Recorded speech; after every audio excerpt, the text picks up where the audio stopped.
name is Lynn Hargrove. I serve as the General Presbyter and Stated Clerk for Administrative Process for the Presbytery of New Covenant here in Houston, Texas. We're part of the Presbyterian Church, U.S.A. Welcome to my backyard. One of the things that I really enjoy in my backyard is this swim spa. It's sort of like a large hot tub, but it has a motor in it that propels water so that I can swim. One of the things that helps to keep me aligned is this T in the bottom of the pool. And it helps me when I'm swimming face down to be able to stay in alignment so that I don't hit the sides of the pool because it's not that big. So it's important for me to be able to stay in alignment.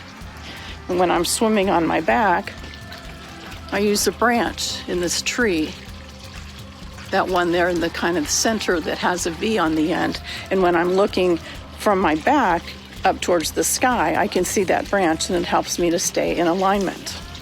Now, one of the things that I realize that sometimes my spiritual life is not as in alignment with God as I would like it to be. And I realize that sometimes I'm not doing the work that I should be doing. So I go to these words from Ephesians sometimes, where Paul wrote, "I pray that out of God's glorious riches, that he may strengthen you with the power of his Spirit in your inner being, so that Christ may dwell in your hearts through faith. And I pray that you, being rooted and grounded in love, may have the power, together with all the saints, to grasp how wide and long and deep and high is the love of Christ, and to know that this love that surpasses knowledge, that you may be fulfilled or be filled to the measure of all the fullness of God."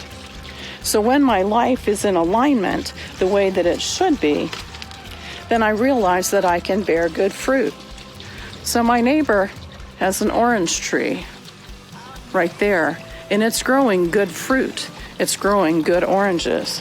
And so like these trees, I need to be rooted and grounded as well. And then perhaps my life will show the evidence of the good fruit. So Paul also wrote to the Ephesians that the fruit of the Spirit is love, joy, peace, patience, kindness, goodness, faithfulness, gentleness, and self-control. Now, hopefully, I bear those fruits in my own life, so that when I speak to others, they can see from my actions that I am a Christ follower. One of the words that comes to mind is the word think, and often it's used towards how we speak to others. So when we speak, do we speak something that's true? T. Do we speak something that is helpful? H. Do we speak something that is inspiring? I. Do we speak something that is necessary? N. Do we speak something that is kind? K. So do we think before we speak? And do our lives demonstrate our alignment with God's Spirit as we bear the good fruits? Sometimes I fall short, and maybe you do too.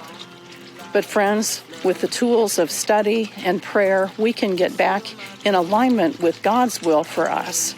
And we can bear those good fruits that Paul writes about, the fruits of love and joy and peace and kindness and gentleness and self-control and the other words that are there. So may you in your own life bear good fruit because you are in alignment, that you are abiding with God every day. Amen.